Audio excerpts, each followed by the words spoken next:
Interviews are supposed to be a way for celebrities to connect with the public, but sometimes reporters take things too far. And when they do, these celebrities don't hesitate to clap back. Let's start with a Hollywood legend, Morgan Freeman. During an interview, he was asked about Black History Month. Black History Month, you find ridiculous. why? You're going to relegate my history to a month? Oh, come on. What do you do with yours? Which month is White History Month? No, come on, tell me. Well, I'm Jewish. Okay, which month is Jewish History Month? There isn't one. Oh. But instead of just answering the question, he flipped the conversation in a way no one expected. Black history is American history. How are we going to get rid of racism until... Stop talking about it. Even Tom Cruise has his limits. When an interviewer brought up his past marriage to Nicole Kidman, things got real awkward, real fast. Was Nicole the love of your life? What do you mean, Peter? You were married for 10 years. Listen, we raised children. Cruise tried to be polite at first, but when the interviewer kept pushing, he finally had enough. And do you have a relationship where you talk, it's a parenting relationship, and talk professionally about each other's work? Listen, here's the thing, Peter. Yeah. You're stepping over a line now. You're stepping over a line. You know you are. I suppose they're questions though, that people want to know. Peter, you want to know. Take responsibility for what you want to know. Don't say what other people. This is a conversation that I'm having with you right now. You're right. Okay, so I'm just telling you right now, okay? Just put your manners back in. Quentin Tarantino has never been shy about his artistic choices.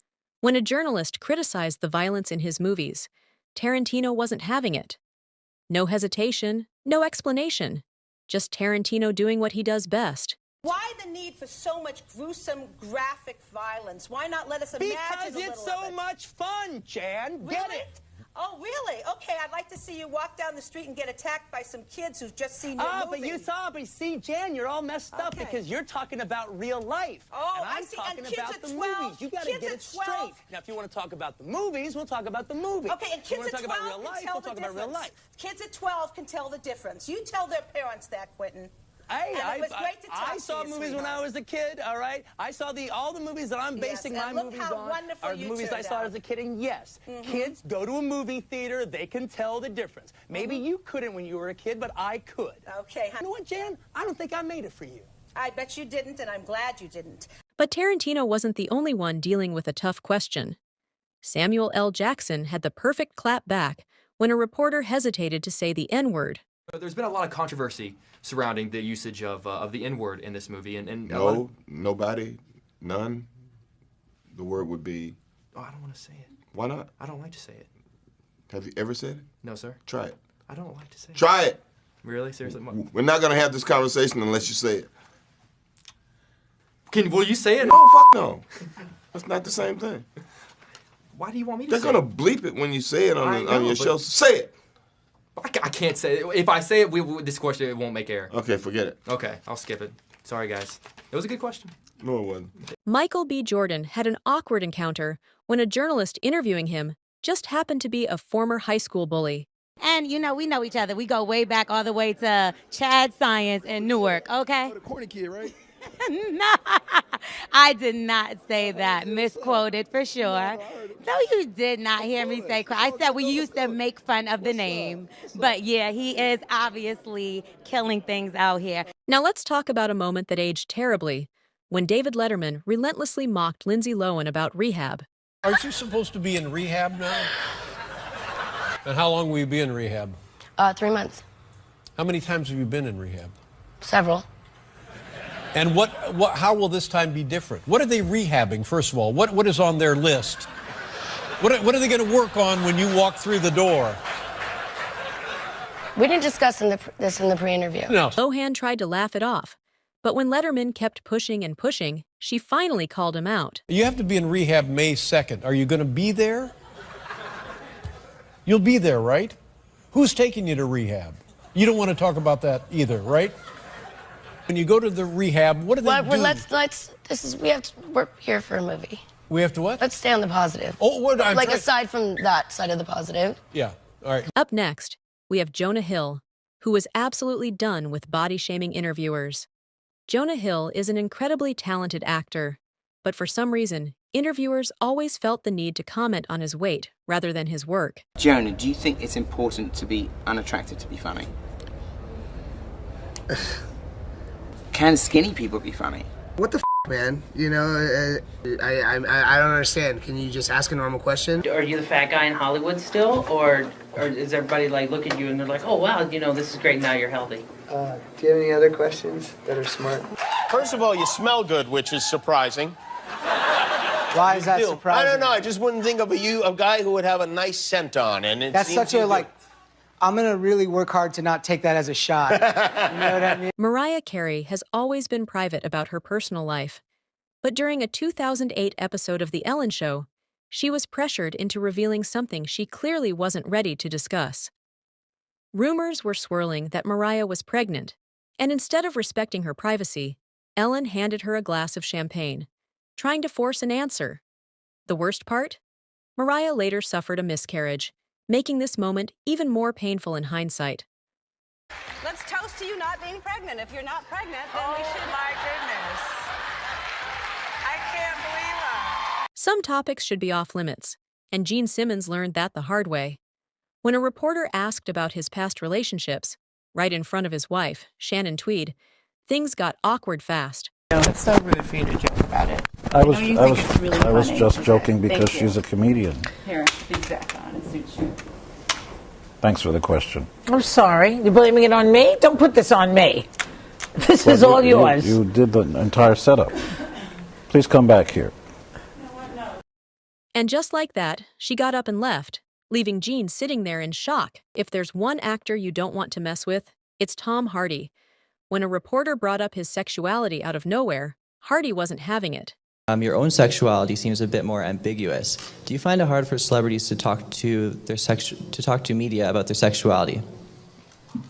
What on earth are you on about? But what is your question? I was wondering if you find it difficult for celebrities to talk about their sexuality. I don't find it difficult for celebrities to talk about their sexuality. Are you asking me about my sexuality? Sure. Why? Why? Thank you. Okay. Paris Hilton built an empire, but one interviewer wasn't convinced. He asked if she worried that her fame had faded, and Paris's publicist was not happy.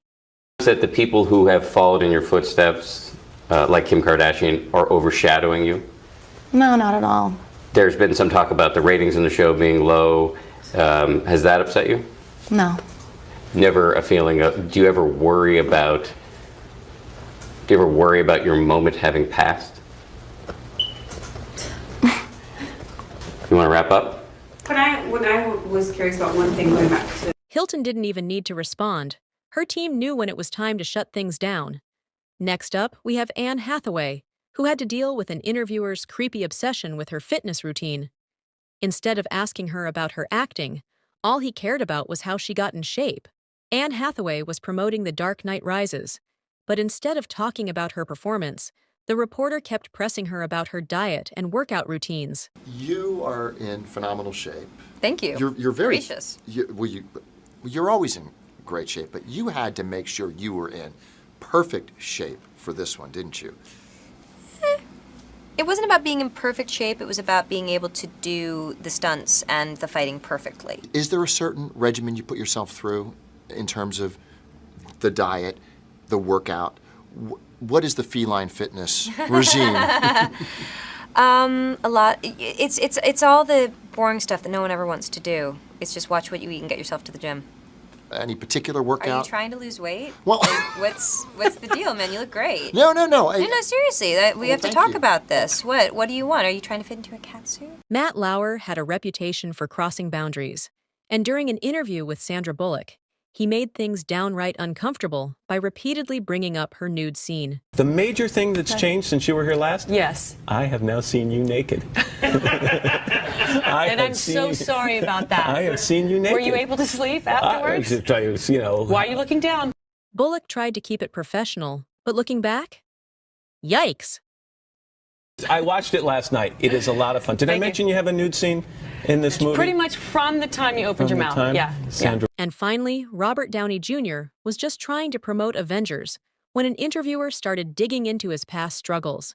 What I'd really like to ask you about a quote you gave to the New York Times, and I don't want to pry, so if you don't want to talk about it, that's fine. But what you said to the New York Times once was, it was after your incarceration, and you said you can't go from a $2,000 a night hotel suite to a penitentiary and understand it and come out a liberal.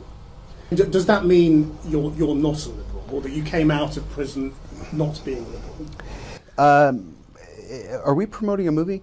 You've talked in other interviews again about your relationship with your father and the role of all of that in the dark periods you entered and taking drugs and drinking and all of that. And I just wondered whether you think you're free of all of that, or whether that's still something... I'm sorry, I really don't. What are we doing? Well, I'm just asking questions, that's all. Right. Okay, that's okay. Bye. Thank you, guys. I'm sorry. Is that your mic? It's okay. Yeah, you're right. Thank you. And with that, he walked out. Absolute legend.